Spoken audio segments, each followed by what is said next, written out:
चक्षुः आँख, बोधितः समझ में आया, आजमीढ़ धृतराष्ट्र, आजमीढ़ की कुल में पैदा हुआ। आजमीढ़ के कुल में कौन पैदा हुआ है? धृतराष्ट्र। चित्वा, तोड़ के। स्वेषु, उनके खुद के परिवार वाले के। स्नेह पाषाण, स्नेह के बंधन, स्नेह का जो बंधन होता है तो अपने परिवार से स्नेह का बंधन तोड़ के,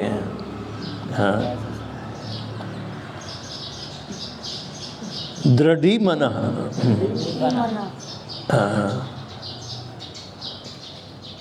निश्चयात्मक भाव से निश्चय कर, निश्चक्राम,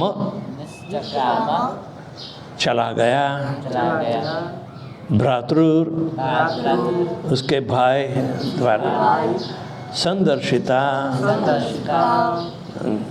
दिशा में, अथवा, जो मुक्ति का मार्ग है।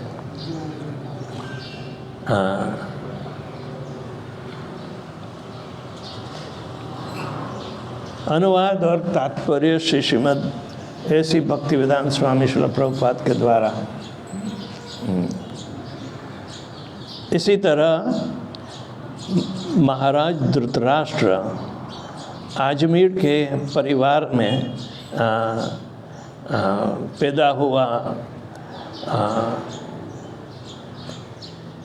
विदुर जी के आध्यात्मिक और अनुभव वाला ज्ञान समझकर, यानी कि प्राप्त करके, उसने अपने परिवारों से तुरंत संबंध तोड़ दिया। हाँ, वो निश्चयात्मक भाव से तोड़ दिया। इसी तरह वो तुरंत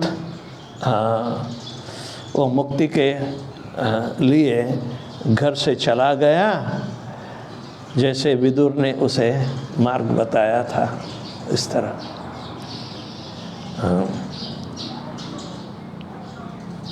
तात्पर्य में श्रील प्रभुपाद कहते हैं कि चैतन्य महाप्रभु श्रीमद् भागवत के बहुत प्रसिद्ध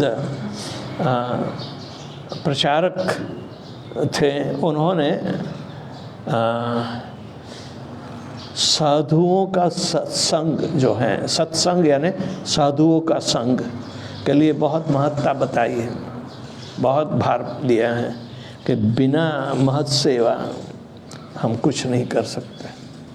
अपने भक्ति का विकास साधुओं की सेवा से ही हो सकता है। तो इन्होंने सत्संग पर बहुत भार दिया है। जो भगवान के विशुद्ध भक्त होते हैं ना, इनका ही संग, वो ही साधु कहलाता है। दूसरे लोग तो साधु के वेश में होते हैं। बगुला भगत, बगुला पता है ना, है?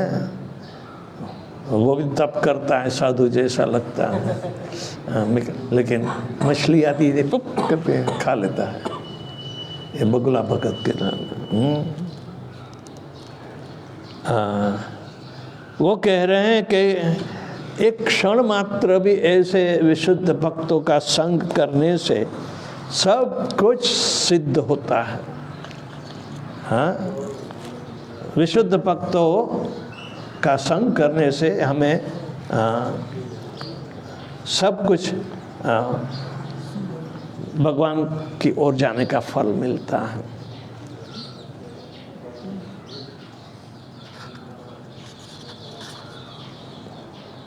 हाँ,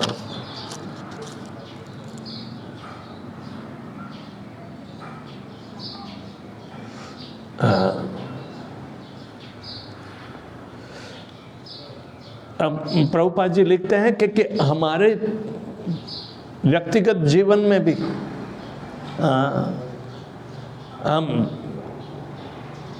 हमें शर्म नहीं आनी चाहिए कि ऐसे साधुओं का संग हमें मिला है। प्रभुपाद जी कहें कि ऐसे साधुओं का संग मिलने से ही हम भक्त बन सकते हैं। तो उन्होंने कहा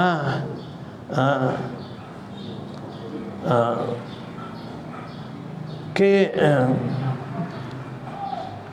क्या हम लोग भक्ति सिद्धांत सरस्वती ठाकुर महाराज के संग से क्या वंचित नहीं है? प्रभुपाद जी बताते हैं कि हमारी पहली ही मुलाकात में, अपने गुरु से पहले ही मुलाकात में जो थोड़े मिनटों के लिए भी थी, लेकिन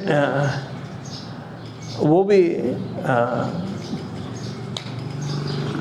हमारे लिए इनका सत्संग काफ़ी था।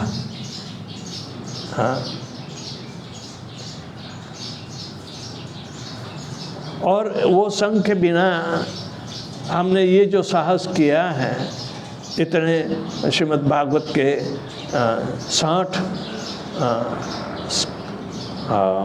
पुस्तकों में ये 12 स्कंद का भाषांतर करना है, 60 पुस्तकों, इतना विशाल, कितना बड़ा कार्य, लेकिन इनके संग के द्वारा ही हमें प्रोत्साहन मिला।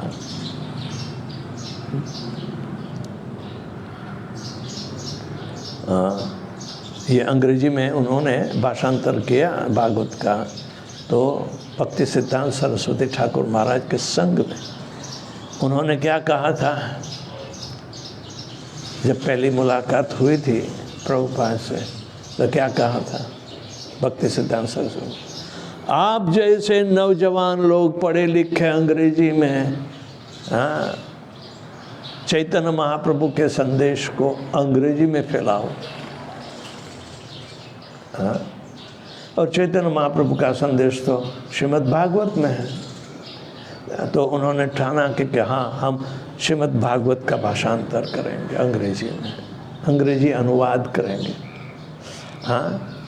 और वो पुस्तकें उस समय पहला स्कंद का ही भाषांतर कर चुके थे। पहला स्कंद, उसमें 3 पुस्तक छापी थी, पहला स्कंद। और वो लेकर अमेरिका गए। सारा भागवत का तो था ही नहीं। उन्होंने सोचा कि ये भागवत से हम अपना प्रचार कार्य चालू कर देंगे, धीरे धीरे लिखते जाएंगे, दूसरे स्कंद और बनते जाएंगे। कितने स्कंद हैं भागवत के?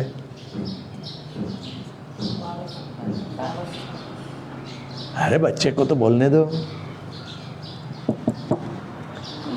12 स्कंद होते हैं। तो प्रभुपाद जी अमेरिका गए, भागवत का एक ही स्कंद लेकर गए। इसमें 3 पुस्तक थे, लेकिन बहुत पावरफुल।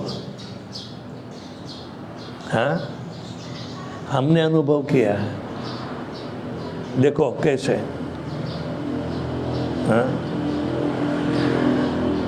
प्रभुपाद 1965 में निकले, 66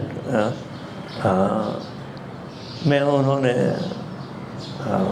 अंतर्राष्ट्रीय कृष्ण भावनामृत संघ की स्थापना की। भगवत गीता भी नहीं थी, लेकिन भागवत का पहला स्कंद था। और उसमें जो शक्ति है वो शक्ति का अनुभव करना है, यही स्कंद। तो सत्संग की महिमा बताता है। तो प्रभुपाद जी पहला स्कंद लेकर आए। बहुत सारे समय हुआ, दूसरे स्कंद भी बनते गए, पर लेकिन ये पहला स्कंद, और उसमें भी पहला स्कंद का पहला भाग, 3 भाग लिखता ना, हाँ, जो शुरुआत का इतना पावरफुल था। हम भगवत गीता थोड़ी सी समझते थे, बोलते थे, क्योंकि हर रोज एक अध्याय का पाठ करते थे। हम लोग तो पाठ ही करते थे। पाठ करने से बहुत फायदा नहीं होता, अभ्यास करने से फायदा होता है। हाँ, लोग तो पाठ करते हैं ना बहुत सारा, हाँ, लेकिन पाठ करने से हम पुण्यशाली कहलाएंगे, लेकिन पवित्र नहीं बनेंगे। पवित्रता कैसे आती है? देखो, 1975 की बात है। हाँ, पहला स्कंद खत्म हो गया तो भक्तों ने पहला वॉल्यूम यानी कि पहला भाग कि 5 लाख कॉपियाँ छपवाई। ये शुरुआत की दिन 5 लाख कॉपियाँ। हाँ, और भक्तों बांटते थे। जब दिसंबर में क्रिसमस आती थी ना, उस समय तो लोग बहुत बाहर निकलते थे, उत्सव जैसा मनाते थे। बहुत सारी जगह लाइट होती थी, जैसे हम लोग दिवाली में लाइट लगाते हैं ना दीवार पर या मकानों पर, तो इसी तरह सारे मकान, बड़े बड़े ऊंचे मकान पर लाइट लगाई जाती थी। क्रिसमस ट्री पर लाइट लगाते थे, बहुत सारी लाइट। तो वो देखने के लिए लोग जाते थे रात को, हाँ, क्रिसमस में। तो उस समय हमारे पिताजी भी आए थे, वो भी कहते कि मैं लाइट देखने जाऊं, हाँ, लाइट देखने जाऊं। तो गए और भक्त लोग मुफ्त बांटते थे पहला स्कंद का पहला वॉल्यूम। हाँ, और ये लोग देखते हैं, ये तो हिंदू है, ये है, कचरे पेटी में डाल देते थे। कई लोग ले जाते थे। हाँ, तो मेरे पिताजी कचरे पेटी में कुछ डालने देखे तो भागवत दिखा उन्होंने, वो घर ले आए। उन्होंने नहीं पढ़ा, मैंने पढ़ा, मेरी डंडी गुल। हाँ?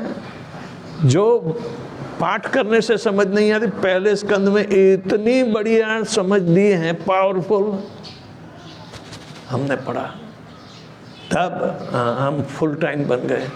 वैसे तो इसको के साथ 1974 में तो हम लाइफ मेंबर बने थे। हाँ, जब 71 में आए तब खाना नहीं मिलता था अपना, कोई ग्रोसरी स्टोर नहीं था। हाँ, तो हम तो पिज़्ज़ा खा लेते थे, इतना बड़ा, हाँ, 20 इंची बड़ा पिज़्ज़ा अकेले खाई रहे। लेकिन दिन के अंत में नहीं तो दूसरी कोई चीज़ खाने को नहीं मिलती, सब में मांस होता है। तो हम सामान्य काम लेना पड़ा था, क्यों तुरंत काम भी नहीं मिलता, लेकिन खर्चा पानी निकालने तो, हैं? तो हम भी YMCA में रहे थे। पता है YMCA क्या होता है? Young mains Christian association. ये चर्च वाले ऐसी धर्मशाला जैसी खोल देते, बहुत सस्ता किराया होता है, हर रोज रहने का $4 देना पड़ता था। मेरा गुरु भाई नहीं, मेरा मित्र था जो मेरे साथ आया था, वो हम दोनों रहते थे YMCA। 21 दिन रहे। हाँ, और नौकरी करते हैं, ये 71 की बात है। हाँ, तो हमें मजदूरी करने का काम मिला। मत्थे पर बड़े बड़े साइकिल के बॉक्स, इतना बड़ा बॉक्स होता है, साइकिल सारी पैक करते हैं लेकिन बॉक्स में डालते हैं। हाँ, वो कसरत के हैवी वेट होता है ना, वो उसके भी बॉक्स मत्थे पर चढ़ाकर $2 घंटे पर हमें मिलते थे, इतनी कम, पर फिर भी हम लोग पैसे बचाते थे। न्यूयॉर्क में 3 महीने तक किया है हमने। लेकिन इस बीच में हम जब छुट्टी मिलती 10 मिनट तो लंच खा लेते हैं, कुछ ले आए। हाँ, तो हमारे साथ एक डिवोटी, दीक्षित डिवोटी भी काम करता था। हमें पता नहीं, लेकिन इंडियन हूँ इसलिए उसने कहा कहाँ से हो, क्या है क्या नहीं। हाँ, तो वो हमें प्रसाद देता था, वो लाता था तो मंदिर से। उसने हमें कार्ड दिया कि हर रविवार को मुफ्त भोजन होता है, आ जाओ। तो हमें तो खाने की परेशानी थी, रविवार को तो छुट्टी होती है ना। हैं, तो मैंने अपने मित्रों से कहा कि चलो हम मंदिर जाते हैं, यहाँ है कहीं हरे कृष्ण वालों। तो सही रविवार को तो खिचड़ी कड़ी सब प्रसाद पकोड़े इत्यादि बहुत भर भर के बनाते थे। हाँ, वो हमने पाया, मैंने बोला ये तो बढ़िया है। हाँ, तो एक तरफ प्रसाद, बाद में धीरे धीरे हम थोड़ी सेवा भी करने लगे, लेकिन शनि रवि ही मौका मिलता था, काम करते रहते। हमें भी रिसर्च की जॉब मिल गई 3 महीने में, तो हम शिफ्ट हो गए वहाँ से। और 1974 में हम वहाँ मंदिर में लाइफ मेंबर बने। $25 महीने में देकर हम लाइफ मेंबर। लेकिन कई लोग, हम लोग 16 लोग लाइफ मेंबर थे। तो उस दरमियान बड़े मंदिर में लोग शिफ्ट कर रहे थे, जो 13 मंजिली ऊंचा मकान था। तो जब उसी समय में ये जो श्रीमद् भागवतम हमें मिला, हमने पढ़ा, हम डिवोटी बन गए। 16 माला का जप, 4 नियमों का पालन, हाँ, और लाइफ मेंबरशिप में उत्तेजन देना, प्रोग्राम करवाना, ये सब। उसमें 2 कोर्ट केस आ गए, एक जीत गए, दूसरा हार गए। हारे हुए कोर्ट केस में ऐसा था कि पुराने मकान में जो मंदिर था उसके मालिक ने जला दिया। थोड़ा नुकसान किया होगा, हाँ, लेकिन वो मकान का किराया इत्यादि बाकी रहा, लीज बाकी थी। तो भक्त लोग ऐसे ही होते हैं, अल्लड़, जानते नहीं कुछ। तो उन पर उसके मकान मालिक ने दावा ठोक दिया। तो $50,000 का जुर्माना भरना पड़ा और पैसे नहीं। हाँ, तो हमारे पर जिम्मेदारी आ गई, फंड रेजिंग। हाँ, हमने लाइफ मेंबरशिप डिपार्टमेंट का जो था, उसको मदद की। हम करीबन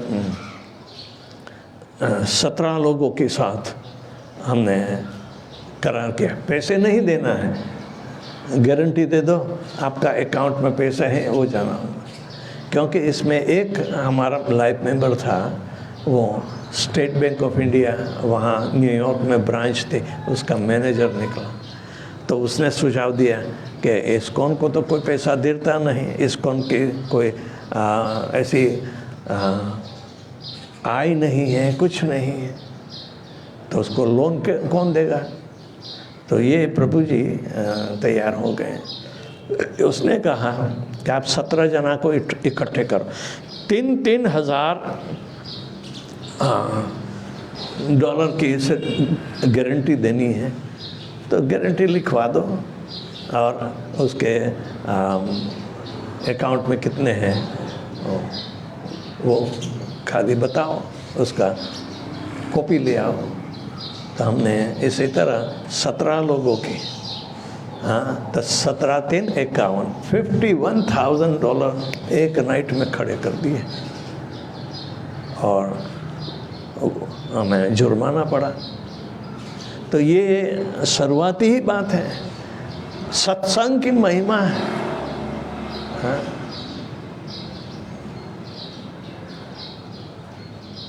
हम लोग 71 से कम 72 की जनवरी तक 3-4 महीने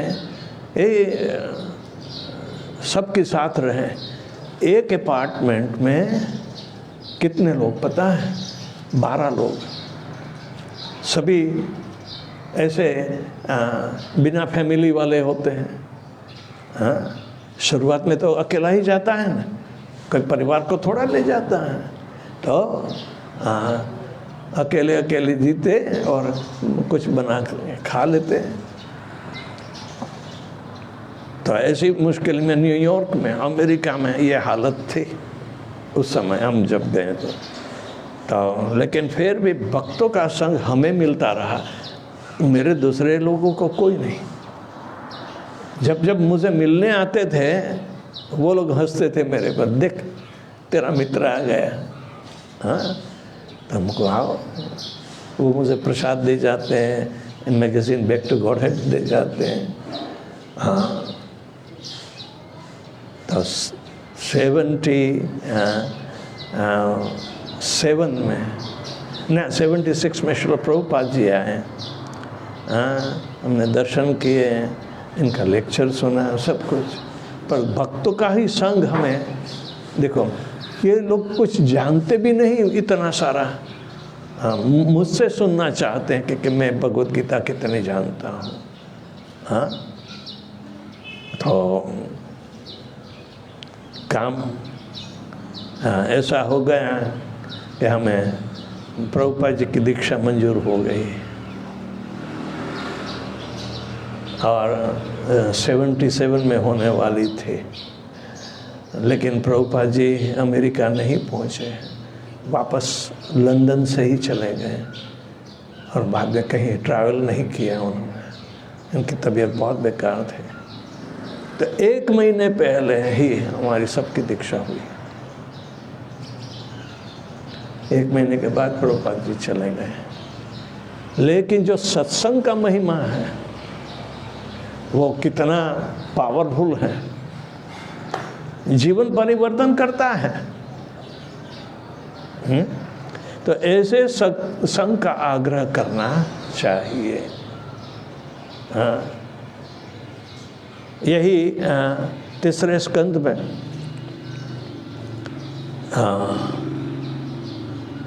कपिल देव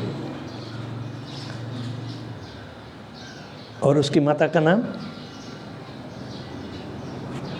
देवहूति, हाँ, इनकी बातें आती हैं। तो कपिल देव कहते हैं कि माँ तू मोक्ष चाहती है, भक्ति चाहती है, सर्वप्रथम सत्संग कर। सताम प्रसंगाम मम वीर की शक्ति हमें मिलती है। कैसे मिलती है? वो प्राप्त करनी चाहिए। जो सोते रहते हैं वो कभी प्राप्त नहीं कर पाते। हाँ,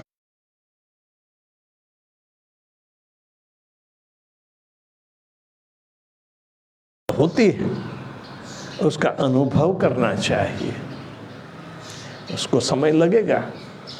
तो जब हम गौर से सुनते हैं, ध्यानपूर्वक, भवंती हृद कर्ण रसायन कथा, हृदय और कर्ण कान, ये दोनों का बीच में हम सुनना प्रयत्न करना चाहिए। एक कानों से, इस कानों से निकाल देते चलेगा? बिल्कुल नहीं। और कानों से सुनकर हम खोपड़ी में बना रखे वो भी चलेगा क्या? नहीं।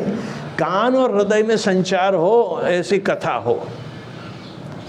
भवंती हृद कर्ण रसायन कथा तज्जोषणावम अपवर्ग वर्तमने, तब मुक्ति का मार्ग खुलेगा। पवर्ग पता है क्या है? क्या पवर्ग है? प फ ब भ म पवर्ग कहलाता है अल्फाबेट में। तो प यानी परिश्रम, परिश्रम करे तो क्या मिले? फल। फल मिले तो क्या होता है? बंधन। बंधन होता है तो क्या होता है? भय। और भय होता है तो अवश्य क्या परिणाम आएगा? मृत्यु। तो ये पवर्ग कहलाता है। लेकिन अपवर्ग विरोध, मुक्ति का मार्ग, मरने का मार्ग नहीं, मुक्ति का मार्ग खुला हो जाता है। हाँ, भवन्ति रद कर्ण रसायन कथा तज्जोषणावम अपवर्ग वर्तमनी श्रद्धा रति भक्ति अनुक्रमश्यति। इसमें आवश्यक श्रद्धा, उसका आकर्षण, हमेशा हर रोज ये जो अपना सुबह उठना 4 बजे, और मंगल आरती अटेंड करना, माला करना, सब इतना आवश्यक बताया है कि हमें क्रमानुसार अपनी विशुद्ध भक्ति में वृद्धि होती है, अनुक्रम से, और भक्ति स्थापित होती है। श्रद्धा, रति और भक्ति अनुक्रम से उसमें स्थापित होती है। हम शरीर की परेशानी से भक्ति करें तो कुछ नहीं, इसलिए उत्साह रखना। उत्साह, निश्चय, धैर्य, तत्त कर्म प्रवर्तना, ये सब हमें शिक्षा रूप गोस्वामी देते हैं। तो आज तक ये धृतराष्ट्र अंधा अपने पुत्र पर जाता, उसका स्नेह था। ये दुर्योधन बेकार था ना, पर फिर भी उसको सुयोधन कहता था। ये दुर्योधन है, दुर्बुद्धि वाला है। तो भी पिता स्नेह के कारण उसको अच्छा समझता था। तो ऐसा अंधा धृतराष्ट्र ज्ञान से भी अंधा था। विदुर बारंबार समझाते थे उसको कि भैया तू गलत रास्ते पर है। अपने बेटों को राज मिले, इन पर स्नेह रखे। ये पांडवों के प्रति कोई भाव नहीं था। 5 तो ऐसे धृतराष्ट्र को ये विदुर बारंबार समझाते थे। फिर भी क्या हुआ? धृतराष्ट्र तो कितना अंधा था, इनके सारे 100 पुत्र मर गए।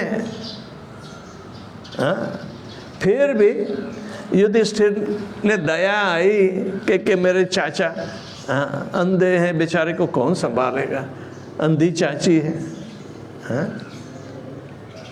चाची का नाम था क्या?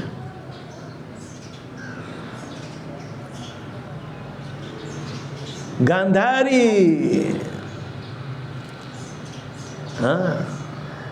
गांधारी कहाँ है पता है? गांधार अफगानिस्तान में कंदहार बोलते हैं उसे। कुंती भी वहाँ गई थी। परिवार है सारा। तो गांधारी धृतराष्ट्र की पत्नी है। धृतराष्ट्र अंधा है तो मैं भी अंधी बन जाऊं, बहुत भारी तप है। लेकिन तब पति के कारण, देहात्म पान के कारण उस पर दया खाती है। विदुर जी धृतराष्ट्र को बारंबार समझाते हैं, फिर भी समझते नहीं थे। तो जब मर गए सारे इसके बेटे युद्ध में, और युधिष्ठिर राजा बन गए, तो 2 रोटी के लिए वो अंधा धृतराष्ट्र और गांधारी युधिष्ठिर के घर में पड़े। पता है उसने, विदुर जब आए तो देखा, अरे ये तो कितना बेवकूफ़ है, मेरा भैया बड़ा होते हैं लेकिन अंधा है। तो उसने डांट मारी। आज तक नहीं सुनता था, अभी सुन ले तू 2 रोटी के लिए कुत्ता के जैसे तुरे दुश्मन के घर में बैठा है। युधिष्ठिर तो दुश्मन हुआ ना। युधिष्ठिर अपने मन से किसी को दुश्मन नहीं मानता, पर लेकिन ये अंधा धृतराष्ट्र तो युधिष्ठिर को दुश्मन ही मानता है। तो दुश्मन के घर में सिर्फ 2 रोटी के लिए, और बूढ़े हैं, आसक्ति है देह पर। हाँ, ऐसी डांट मारी, ऐसी डांट मारी है। हाँ, तेरा धर्म याद कर। हाँ, तो वानप्रस्थ अवस्था में पहुंच गया है, निकल, अपने उद्धार के लिए जा, तप कर, निकल यहां से। शर्म आनी चाहिए थे, ऐसी डांट मारी है उसने। तो अब धृतराष्ट्र की आंख खुल गई। हाँ, रातों रात युधिष्ठिर उठे नहीं, जाने नहीं है। ऐसी तरह दोनों पति पत्नी निकल गए। कैसे गए मालूम नहीं है, चलते चलते ठोकर खाते भी, क्योंकि दोनों के हाथ आँख में पट्टी थी ना। और जंगल में गए बहुत दूर, और वहाँ आश्रम बना के तप करने लगे। तो ये प्रसंग है। धृतराष्ट्र को डांट मारी है, वहाँ से ये प्रसंग आता है।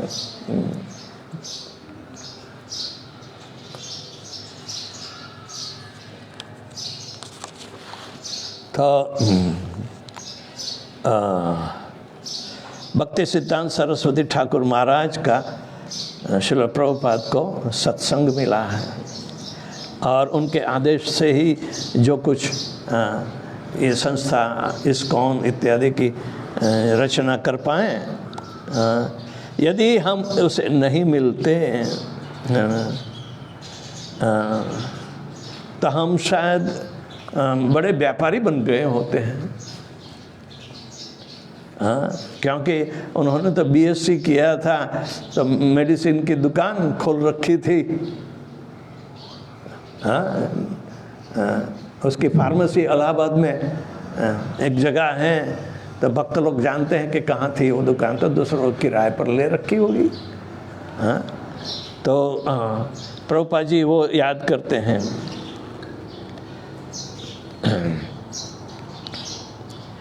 और यदि ये नहीं मिलते तो हम मुक्ति के पाथ पर भी हम आगे नहीं बढ़ सकते।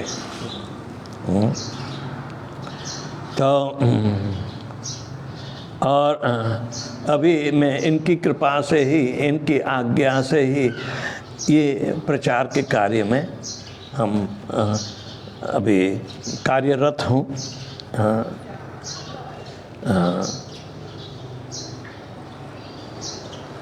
तो यहाँ वो समझाते कि ये विदुर ने जो डांट मारी है, ये दूसरा उदाहरण है जिसमें धृतराष्ट्र ने विदुर का असली संग किया। विदुर तो संत थे ना, तो उसका विदुर ने धृतराष्ट्र को डांट मारने का भी संग किया। भैया होते हुए नाक शर्म नहीं आनी चाहिए। हाँ, तो विदुर के संग से धृतराष्ट्र चले जाते हैं, और धृतराष्ट्र ने आज तक जो बहुत उसके जो स्नेह पाश, परिवार के प्रति आसक्ति की रस्सी बहुत टाइट बांधी थी ना, वो तोड़ी। हाँ, तो इसी तरह धृतराष्ट्र अंत में सफल हुआ अपनी मुक्ति के लिए। तो ये सारी शक्ति सत्संग से प्राप्त होती है। हाँ, ये क्लास में भी तो सत्संग की आवश्यकता होती है, और समझना होता है पूरे ढंग से। और हमारे जीवन में भी उसको उतारना होता है। संग बारंबार नहीं मिलता, लेकिन जहाँ संग मिलता है, हाँ, और हमें भी यही आदेश दिया है, इसलिए हम आए हैं। चाहे अमेरिकी पासपोर्ट हो या कुछ भी हो, हम साल में 2 बार आएंगे। हाँ, पिछले 3 साल से तो मैं आया ही नहीं ना, क्योंकि लड़ाई चाली हुई है तो अमेरिकी की सरकार ने हमें मना कर दिया। आज भी मना है, लेकिन बद्रीनारायण स्वामी ने हमें बताया कि तू जा, कोई फिक्र नहीं है। हाँ, तो अमेरिकी पासपोर्ट वालों को तो थोड़ी चिंता तो होती है, वही वजह थी कि हम नहीं आ पाए थे। पर और नहीं तो भक्तों का संग ये अपने शिष्य बारंबार फ़ोन करते रहते हैं हमें, और वहाँ भी आए वृंदावन, तभी तो हमें मिले हैं। पर फिर भी बर्मा के विकास में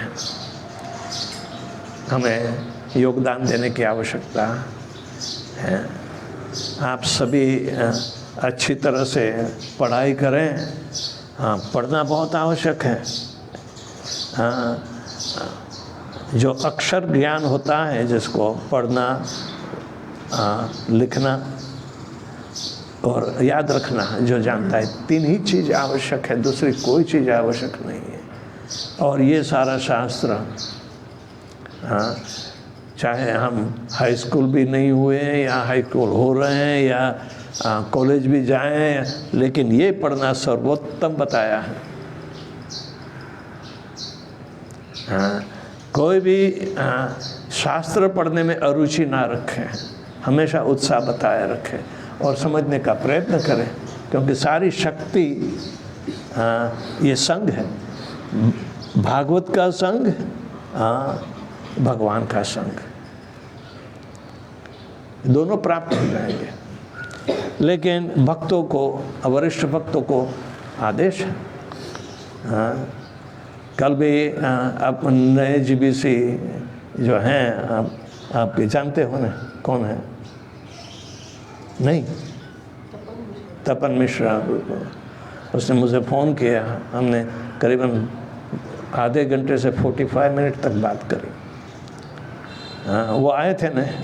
हाँ, तो काफ़ी अभ्यास किया है, ये आवश्यक है, ये आवश्यक है, ये आवश्यक है। तो आप लोग अभी सही मार्गदर्शन से आप प्रशिक्षित हो जाएंगे, यानी कि ऐसी शिक्षा प्राप्त करेंगे कि जो आपके जीवन का उद्धार कर सकता है, बहुत सारी जिम्मेदारी दे सकता है। यहाँ भी कितने मंदिर हैं, सारा सिर्फ संचालन करना ही एक बात नहीं है, प्रचार करना, अपने जीवन का उद्धार करना, मुक्ति के पथ पर अग्रसर रहना। और हमारी भक्ति तो मुक्ति के बाद शुरू होती है। हाँ, भक्ति मुक्ति के बाद शुरू होती है, पढ़ा है ना? हाँ, ब्रह्मभूत प्रसन्नात्मा, कंठस्थ करते हैं बच्चे तो पढ़ाने से। न शोचति न कांक्षति समत् सर्वेषु भूतेषु मद भक्तिं लभते पराम। मुक्ति के बाद ही भगवान की परा भक्ति शुरू होती है। परा यानी बहुत पवित्र। अभी तो हम अपनी सहूलत के अनुसार भक्ति करते रहते हैं, भक्ति करते करते भी हम देखा अनदेखा कर लेते हैं, एक दूसरे के साथ लड़ते झगड़ते रहते हैं। तो भक्ति में तो ऐसी कोई चीज़ आती नहीं। हाँ, तो परा भक्ति सीखने की आवश्यकता होती है। हाँ,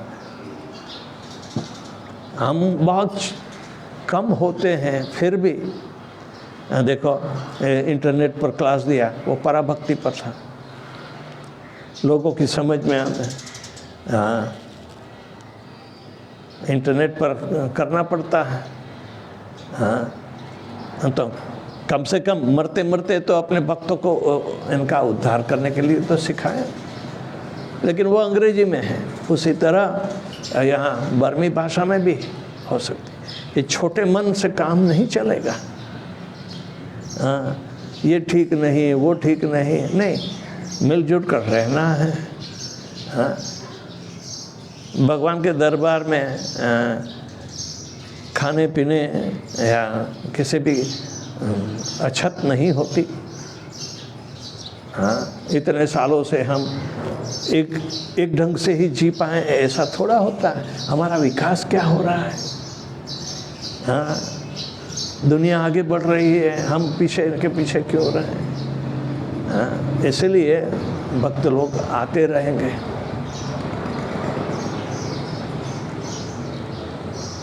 हमारे साथ सब कोई फ़ोन पे व्हाट्सएप में व्यवहार कर सकता है। रात को 2 बजे भी किसी का फ़ोन आया तो हम लेते हैं। आप लोगों के उत्साह के लिए किसी भी परेशानी या कुछ भी हो, हाँ, तो हम कैसे मिलजुल कर सकते हैं, हाँ, उसके उपाय, हाँ, अपनी सोच के अनुसार देते रहेंगे। ये भी सत्संग की ही महिमा में आता है। ऐसा संग होना चाहिए जो हमें फायदा करता है, अपने आत्मा का विकास करने के लिए फायदा करता है। हाँ? तो साधु चरित्र भी हमारा कैसे बने? हमें तो भक्तों के साथ ही संग करना चाहिए। अभक्तों के साथ संग करने के क्या फायदा? हाँ, उपदेशामृत में आपने सीखा है कि नहीं? उपदेशामृत पढ़ते हैं। हाँ, हाँ, उत्साहात् निश्चयात् धैर्यात् तत्त कर्म प्रवर्तनात् असंग त्यागो सतो वृत्ते सद्भिर्भक्ति प्रसिद्ध्यति। ये असंग त्याग, साधु संग करना, लेकिन जो साधु संग नहीं वहाँ मत जाओ, वहाँ मत डटे पड़ो रहो। आवश्यक काम के लिए यदि शॉपिंग करने जाते हैं तो ठीक है, लेकर आ जाओ, लेकिन वहाँ संग करने की आवश्यकता नहीं है। तो अत्याहार प्रयासश्च प्रजल्प नियमाग्रह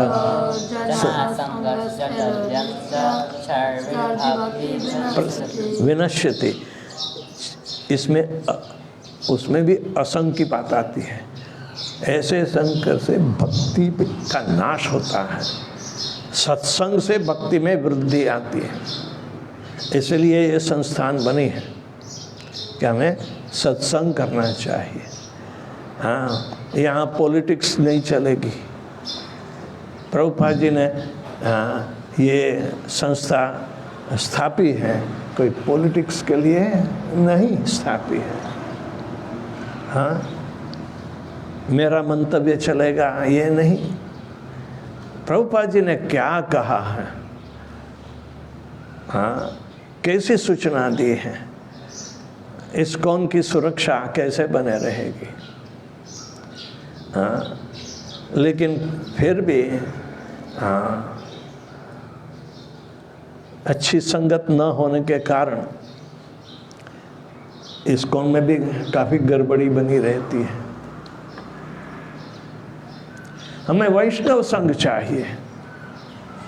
अवैष्णव मुखोद्गीर्णा हरि कथान कर्तव्यम स्मर्तव्यम इति। सनातन गोस्वामी कहते हैं अवैष्णव के मुख में हरि कथा भी सुननी नहीं चाहिए। क्यों? जैसे सांप ने दूध चख लिया हो तो सर्पोच्छिष्ट, भगवान के द्वेषी हैं, हाँ, तो सांप भी द्वेषी है, और यदि दूध भी पीता है तो उसमें जहर फैलेगा। दूध तो अमृत है ना, हाँ? लेकिन सांप ने चखा तो कभी नहीं पीना। तो उसी तरह अवैष्णव मुखोद्गीर्णा, अवैष्णव के मुख से कभी हरि कथा भी नहीं सुननी चाहिए। कई भक्त परेशानी खड़ी करते हैं, बहुत सारी फरियादें जीबीसी को भेजते रहते हैं, हमें भेजते रहते हैं, कुछ न कुछ कहते हैं छिद्र निकालते रहते हैं। छिद्र यानी यहाँ क्या गलती है वो ही दिखता है, यहाँ क्या सड़ा है ये देखो, उसके तो उसकी फरियाद करते हैं, इकट्ठी करता है ऐसी माहिती।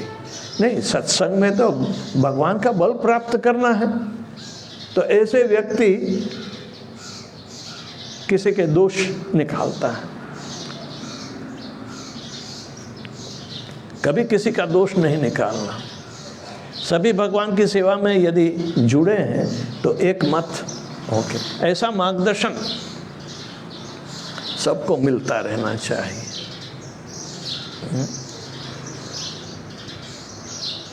प्रभुपाद जी सत्संग की महिमा समझाते हैं, तो हमें भी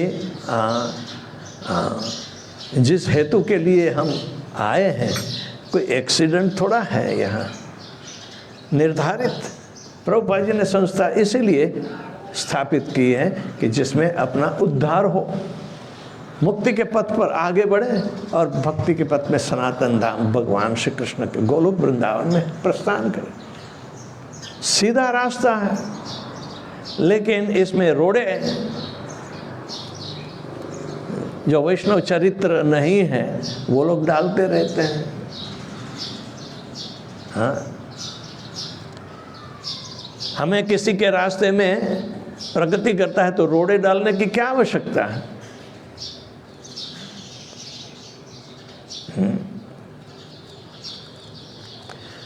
बड़े पैमाने पर रोड़े बनकर रटकते रहते हैं। हाँ, प्रभुपाद जी कहते हैं ऐसे तो अपनी अंदर ही हो जाएंगे, ऐसे सड़ा वाला वो भक्ति के नाम पर करेगा सड़ा। बहुत सारी जीबीसी के पास हर साल में फरियादें आती रहती हैं। हाँ, तो कभी किसी के प्रगति के मार्ग में रोड़ा नहीं बनना चाहिए।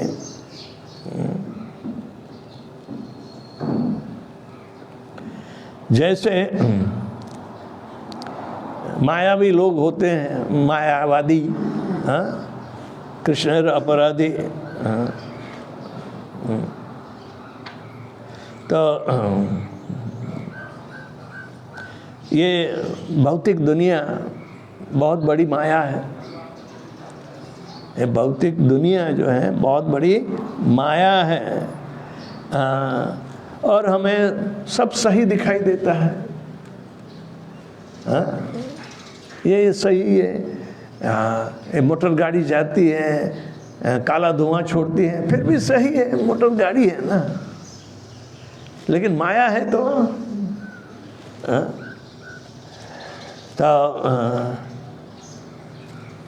लेकिन ऐसा धुआं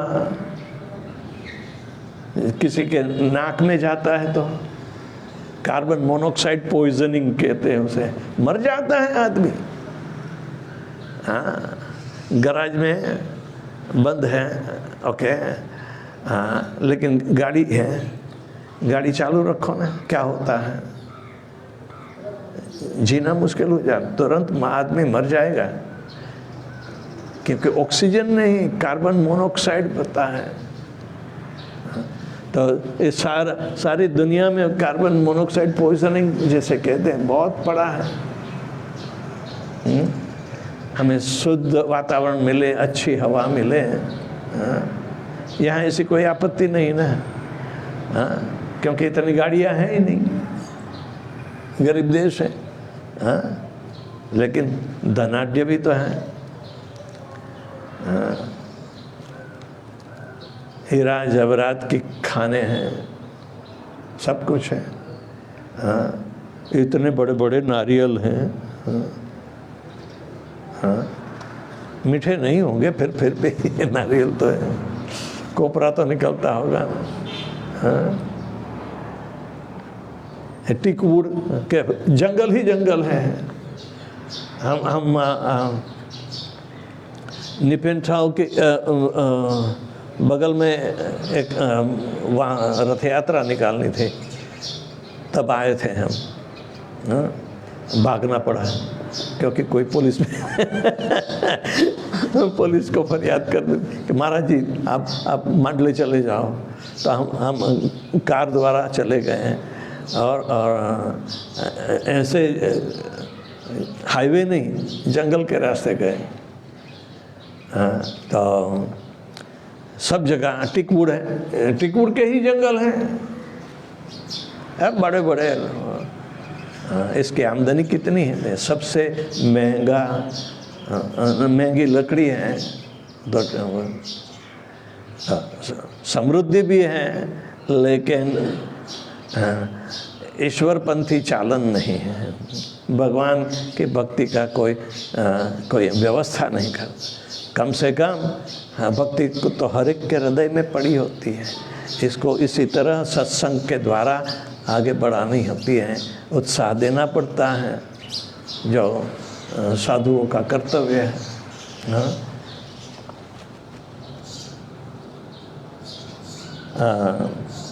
तो जिस तरह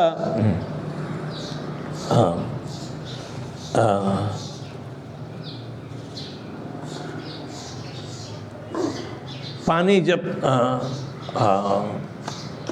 भाप होता है, भाप पता है ना, वाटर वेपर, तो भाप से बादल बनते हैं, ऊपर जाते हैं।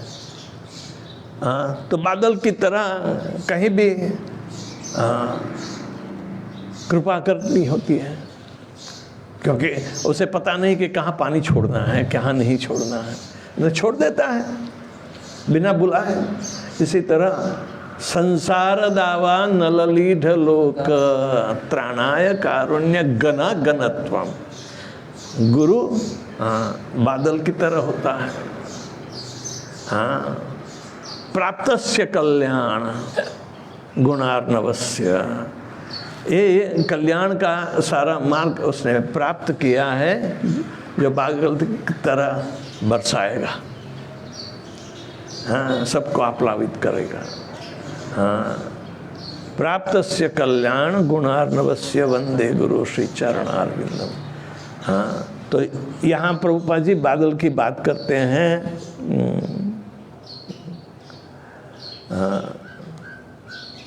बादल भी हमें रियल लगता है, सही ना, लेकिन वो भी चला जाएगा। जैसे नहीं दिखने वाली भाप से पैदा होता है और वर्षा के बाद चला जाता है।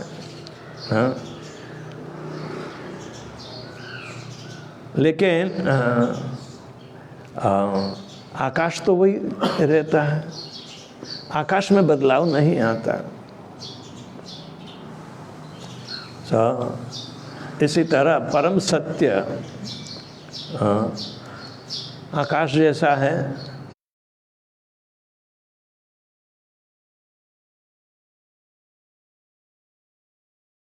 नहीं रखना चाहिए। जब भी हमें तो आकाश में बहुत सारे अगणित ग्रह हैं और बहुत सारी प्रवृत्तियां चलती रहती हैं। आकाश में सूर्य की प्रवृत्ति तो देखो, सारे जीव को इसको निभाती है, सबको जीना कौन सिखाता है, कौन शक्ति देता है? सूर्य। सूर्य की शक्ति से सब कुछ, ये पानी भी भाप बन जाएगा, सही ना। तो कहने का मतलब है कि हमें आकाश की ओर ही ध्यान देना होता है, क्योंकि वो विशाल है। भगवान का स्वभाव आकाश है, जो जिसने पैदा किया है। तो मायावादी लोग सिर्फ बादल पर ध्यान रखते हैं, आकाश पर ध्यान नहीं रखते, ठीक है। तो धृतराष्ट्र को पता चला कि ये करने कराने वाले तो भगवान कृष्ण ही हैं, हाँ, लेकिन करे क्या? बादल जैसा परिवार आया और अभी चला गया। अभी तो मैं अपना उद्धार करने के लिए मुझे विदुर ने जो डांटा है अवश्य करूँगा। तो उसकी पुरानी जो धार्मिकता जागृत हो गई और गांधारी को कहा हाथ पकड़ के छक निकल जा यहाँ से। हाँ, अभी हमें तप करने की आवश्यकता है। गांधारी तो पतिव्रता थी ना, हाँ, अपने पति के लिए ही तो इतना सारा कष्ट उसने भी भोगा है। तो गांधारी और धृतराष्ट्र दोनों रातों रात भाग चले कि युधिष्ठिर को पता नहीं चले, नहीं तो बेचारा हमें नहीं जाने देता। हाँ, युधिष्ठिर नहीं जाने देता, इसीलिए अभी युधिष्ठिर के सच्चे स्वभाव से घबराते हैं, निकल जाओ यहाँ से। हाँ, हमें 2 रोटी के लिए कुत्ते की तरह बाकी का जीवन नहीं जीना चाहिए। सही? कुत्ता रोटी के लिए ही चोरी करता है ना। यहाँ रसोई में बनावे, यदि कुत्ता हो तो बाहर खड़ा रहेगा, अंदर नहीं आएगा। लेकिन तुम जैसे ही बाहर चले जाओ तब अंदर घुस के कुछ मुंह में डालकर जल्दी जल्दी खा लेता है और दूर जाकर वो वोमिट करता है और फिर से खाने लगता है।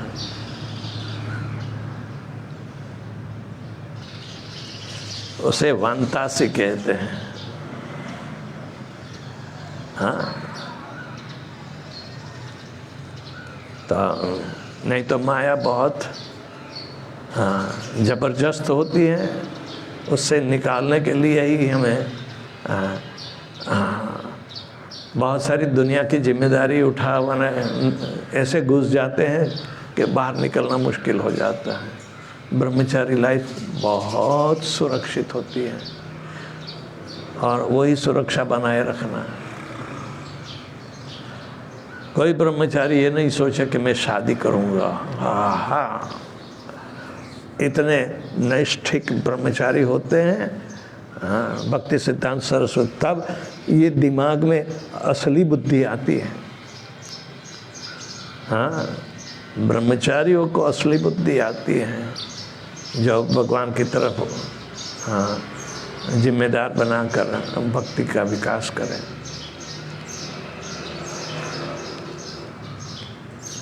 यदि धृतराष्ट्र को भी सारी जिंदगी में ये उसको विदुर का धोखा मिला, बराबर पिटाई हो गई ना, उसकी बुद्धि की पिटाई हो गई ना। हाँ, तो बुद्धि जगी तो क्या हमारी बुद्धि भी नहीं जग सकती? हाँ, ये बुद्धि जगाने के लिए भक्ति सिद्धांत सरस्वती ठाकुर महाराज ने उपाय दिया है, पता है? सुबह उठो तो झाड़ू से मारो और रात को सोने जाओ तो बुद्धि को जूतों से मारो। कभी मारी है? अरे मारो। हाँ? बुद्धि को मारो, ये बेवकूफ ना बनावे हमें। थोड़े से लाभ के लिए हमें सारी जिंदगी गंवा देनी पड़ती है, तो फायदा क्या हुआ? गैरफायदा ही गैरफायदा है माया का। तो कोई प्रश्न है?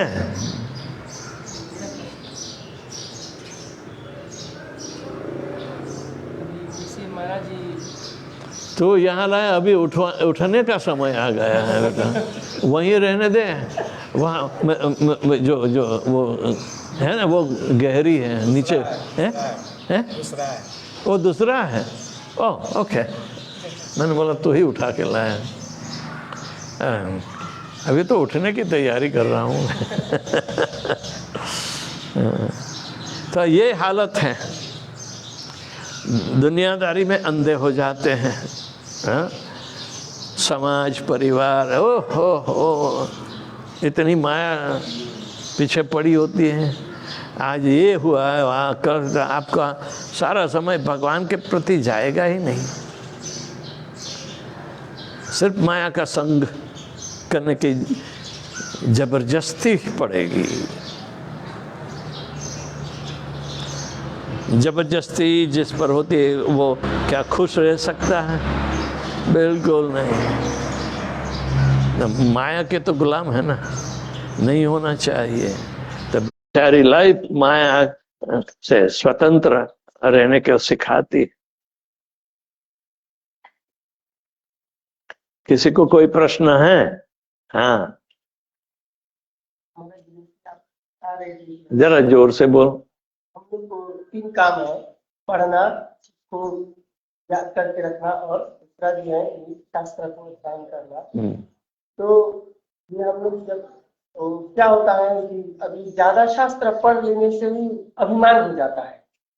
नहीं तो माया बहुत प्रकार से अटैक करेगी, तो भ्रमणा करने के लिए आएगी।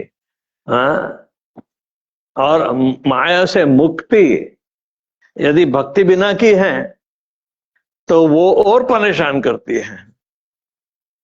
हाँ, भक्त हमेशा सेवा में रत होता है। जब भक्त मुक्त होता है तो भक्त के दरवाजे पर खड़ी रहती है मुक्ति। बहुत स्वामी जी हमें भी कोई सेवा दे दो, आपकी सेवा में आई है हम। तो भक्त क्या कहेगा? माता जी हमें फुर्सत नहीं है, हम अपनी सेवा करेंगे। हाँ, भक्त का ये स्वभाव होता है, मुक्ति के पीछे नहीं जाता। मुक्ति तो स्वतः आती है भक्ति करते, लेकिन हमें मुक्ति से कोई लेना देना नहीं है, क्योंकि भक्ति तो सनातन होती है। तो महाराज जी अभी हम लोग इतना शास्त्र का संग करते हैं, फिर भी तो जैसे बताते हैं कि ये विद्या से विनय आता है, उसका विपरीत हो जाते हैं। भगवान का डायरेक्ट संग कर रहे हैं, इसमें अनेक अनेक महान भक्त हैं, इनका भी संग कर रहे हैं, फिर भी हम लोग ज्यादातर अभिमानी क्यों हो जाते हैं ज्यादा पढ़। तो कहने का मतलब है कि वैष्णव चरित्र, वैष्णव एटिकेट क्या है, जिसके हिसाब से हमें सारा जीवन सुबह उठते हुए ये सारे काम करने पड़ते हैं। तो वैष्णव एटिकेट क्या है वो भी सीखने की आवश्यकता है। वैष्णव सदाचार का भी कोर्स होता है। हम कैसे एक दूसरे से व्यवहार करें। यदि वैष्णव है तो एक दूसरे को दंडवत करते, वांछा कल्पतरु करते हैं। इसी तरह घर में भी यदि झगड़ा है तो वांछा कल्पतरु करना चालू कर दो, क्योंकि पत्नी भी दीक्षित होगी, पति भी होगा, फिर भी बर्तन खखड़ते होंगे ना, आवाज करते होंगे ना। तो सुबह उठते ही वांछा कल्पतरु तो कभी भी लड़ना झगड़ना बंद हो जाएगा। हाँ, है कोई झगड़ने वाला? नहीं है। हाँ, तो गिरवा पहन लो फिर से, पहले था ही ना। हाँ, अब गारंटी देते हैं।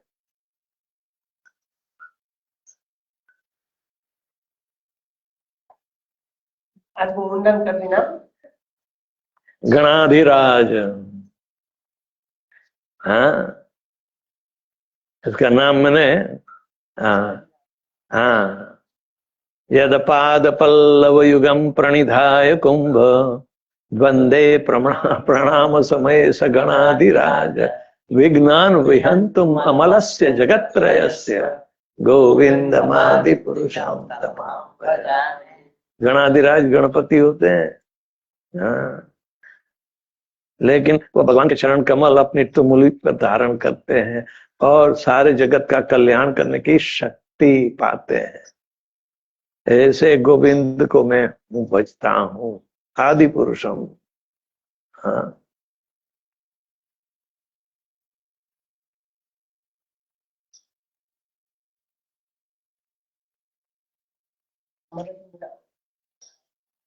जैसा अभी ये धृतराष्ट्र था, वो ज्ञान से भी अंधा था, आंख से भी अंधा था, इसका अज्ञान बहुत जगह था। फिर भी विदुर ने एक बार समझाया, जैसा बाद में अनेक बार पहले में समझाया होगा, मगर अभी में एक बार में वो समझ गया। हम लोग के पास में इतना जैसे प्रभुपाद जी हैं, प्रभुपाद जी के डिसाइपल्स हैं और अन्य साधु हैं, जैसे सब इसमें के आते जाते रहते हैं, फिर भी हम लोग का अंदर में जो अज्ञान होता है वो नहीं जा पाता है। भगवान को शरणागत कौन हो सकता है? हाँ,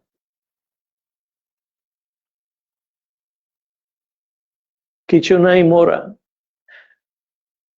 यानी कि हम फक्कड़ बाबा हैं, भगवान आपके शरण में आए तो शरणागति के जो 6 नियम है ना, दैन्यता, हाँ, भगवान मेरी रक्षा करेंगे, भगवान मेरा पोषण करेंगे, हाँ, चौथा, मैं भगवान को अनुकूल सेवा करूंगा, प्रतिकूल वर्ज्य करूंगा, हाँ, और सर्वात्मना भाव से शरण, षड्विध शरणागति के भाव।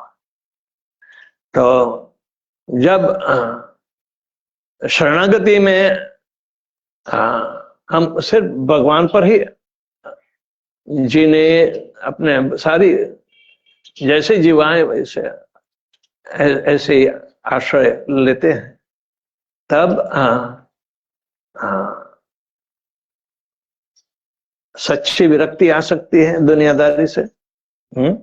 इससे कोई लेना देना नहीं। लेकिन युक्त वैराग्य में अपने पास जो कुछ है वो गृहस्थों के लिए, कि मेरे पास जो कुछ है वो भगवान की सेवा में उपयोग करूंगा, भक्तों की सेवा में उपयोग करूंगा, संस्था की सेवा में उपयोग करूंगा। तो जबरदस्ती से दीनता तो हमें बनानी पड़ेगी। हाँ, दीन गरीब हूं, वो भी दीन कहलाता है। दीन दयालु, भगवान तो जो सचमुच जो दीन होता है, हाँ, उस पर दयालु होते हैं, क्योंकि इनकी रक्षा है। क्योंकि ये शरणागति जिसने ली है, ये शरणागति हमने कितने अंश में ली है? अभी तो नहीं ली ना, हाँ, सीख रहे हैं ना। हाँ, तो पूर्ण शरणागत होना, हाँ, वो बाद में भी आ सकता है। धृतराष्ट्र से आसक्ति है, उसने बढ़ाई है, संसार में आसक्ति बढ़ती है। स्त्रियो पुंसान मैथुनी भावम एतत् अतः गृह क्षेत्र आप्त वित्तैहि जनस्य मोहो अहम ममेति।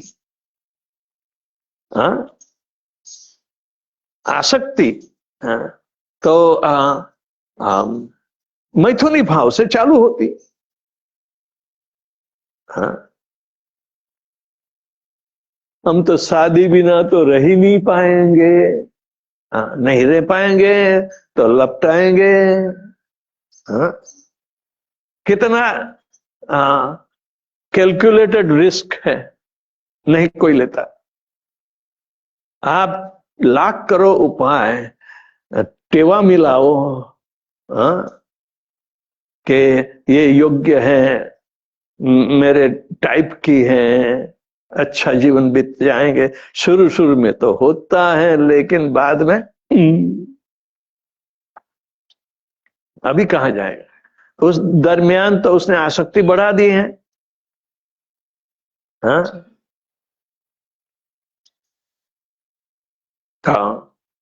रूप गोस्वामी सिखाते हैं, अनासक्तस्य विषयान यथा अर्हम उपयुंजत निर्बंधे कृष्ण संबंधे युक्त वैराग्य उचित। ये सब ठीक है, किसी भी अवस्था में अनासक्त भाव लाए, आसक्त नहीं, अनासक्त। तो माया की तो आसक्ति है ही नहीं, लेकिन बहुत सारी चीज माया की बनी है, हमारे घर में उपस्थित है, ये है, तो ले भगवान की सेवा में उपयोग कर। पत्नी को भी कहे जा तू भगवान की सेवा में, मेरी सेवा में मत आ। हाँ, साथ में उत्तेजन दो, ये करो वो करो। हाँ, हमारी आसक्ति कम करने के लिए हाँ आवश्यक है, लेकिन त्याग करना नहीं बताया है। हे पत्नी का त्याग कर दो कि मैं चला जाऊंगा, नहीं। यथा अर्हम उपयुज्यते, भगवान की सेवा में जैसे काम में आता है ऐसे, लेकिन वो तो काफी प्रशिक्षित होना चाहिए। हमें तो पता ही नहीं था जब गृहस्थी बने होंगे। हाँ, तो ये सब आएगा, इस कौन में भी ऐसी हालत होगी या क्या है। हाँ, ब्रह्मचारी भी दूसरों को दिखता है, ऐसा एसोसिएशन होता है, तो क्या करेगा। हाँ, इसलिए ब्रह्मचार्य श्रम में व्यवस्था है पूरे पूरे। उसकी भी सुरक्षा होनी चाहिए, सब वर्गों की सुरक्षा, औरतों की भी सुरक्षा, बूढ़ों की भी सुरक्षा, बच्चों की भी सुरक्षा। हाँ, वह आदर्श गृहस्थाश्रम में आती है। ब्रह्मचर्य आश्रम में हाँ नारद मुनि सिखाते हैं, वो तो आजीवन ब्रह्मचारी है ना। हाँ, तो इनके पढ़ाई अनुसार हमें आगे बढ़ना होता है। वो आदर्श गृहस्थाश्रम की बात भी जानते हैं, सन्यास की भी बात जानते हैं, ब्रह्मचारी की भी बात जानते हैं। तो युधिष्ठिर महाराज को इन तीनों आश्रमों के लिए उसने सूचना दी है। वो 7वें स्कंद में आती है। आदर्श गृहस्थाश्रम 14वां अध्याय है, 13वां सन्यासी के लिए है, 12वां गृहस्थों के लिए है, ऐसा है। वो बहुत अलग अलग प्रकार के सूचनाएं हैं। तो कहने का मतलब है अंततोगत्वा भगवान की शरणागति के लिए ही जो, यदि आप पूछोगे अरे हम यदि गृहस्थी नहीं है तो संसार कौन चलाएगा, कहोगे ना आप। हाँ, संसार तो गृहस्थी लोग चलाते, कमाते हैं, साथ तीनों आश्रमों की व्यवस्था हम पालते हैं। यदि हम नहीं होते तो आप भी नहीं होते, है ना। कहते हैं ना गृहस्थी है तो जिम्मेदारी से गृहस्थ आश्रम चलाए, इसमें कोई आपत्ति नहीं है। तो लेकिन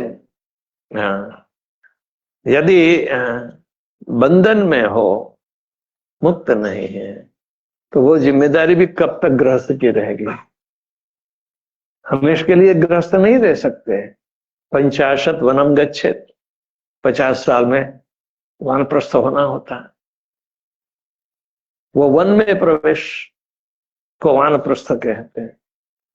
लेकिन यहाँ वन कहाँ देखने जाओगे, जहां देखो कंक्रीट जंगल है, वन तो है ही नहीं है। फिर भी भगवान की सेवा, तो आंतरिक व्यवस्था वन प्रवेश कहलाती। अब हम हृदय से वनवासी हो सकते हैं। हाँ, वन में कोई सुरक्षा नहीं है। सतयुग में जो थी, तो त्रेता युग में भी राक्षसों की बराबर परेशानी थी, वन में ही तो। हाँ, और द्वापर युग में मंदिर बने तो वन साफ होने लगे। अब कलयुग में तो सारे वन है ही नहीं, चले गए सब, तो कहाँ वन प्रास्त होंगे। तो फिर भी वानप्रस्थ का जो भाव है वो आंतरिक बताया है। हाँ, भगवान की भक्ति बाहर दिखावे के लिए नहीं होती। हाँ, अंतरात्मा से भगवान से जुड़ी हुई और अपना विकास करती हो। और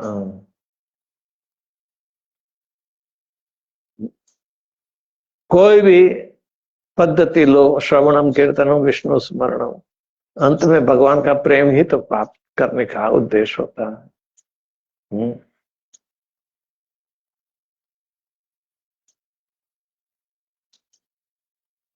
आत्मनिवेदन यानी कि भगवान की शरण लेना।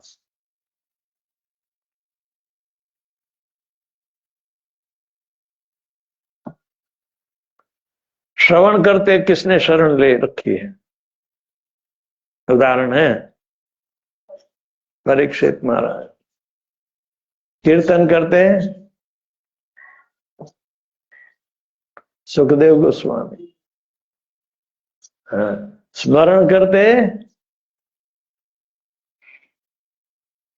प्रहलाद महाराज।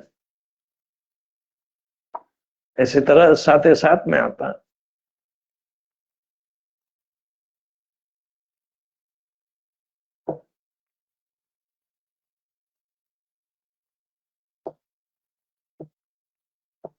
सेवा करके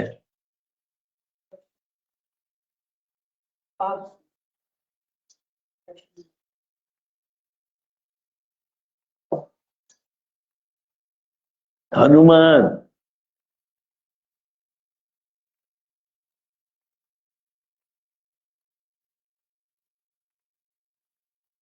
ऐसा तो याद रखना चाहिए। आएगा बात।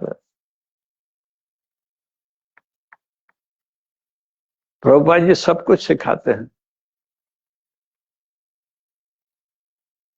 तो थोड़ा अभ्यास बनना चाहिए। भक्ति शास्त्री भी करो। किसी ने की है भक्ति शास्त्री? अंग्रेजी जानता है तो इंटरनेट पर कर सकता है, या हिंदी जानता है लिखना पर अच्छी तरह से तो हिंदी में कर सकता है, नहीं तो यहाँ सिखाने की आवश्यकता हो।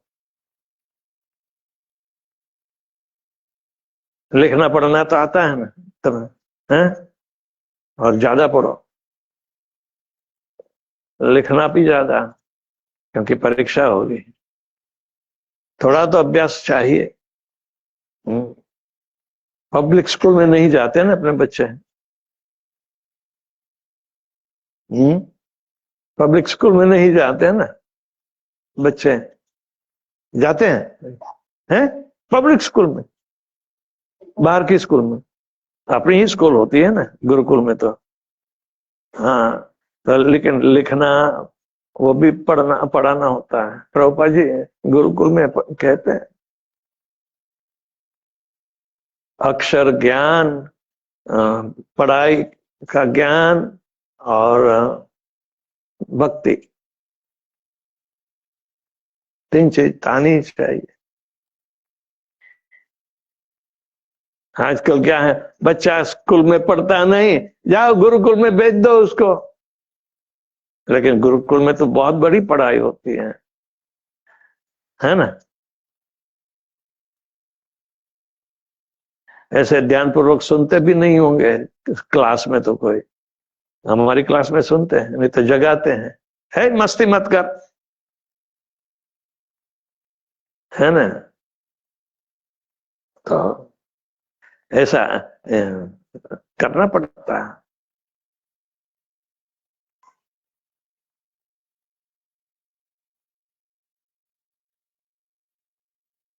ओके,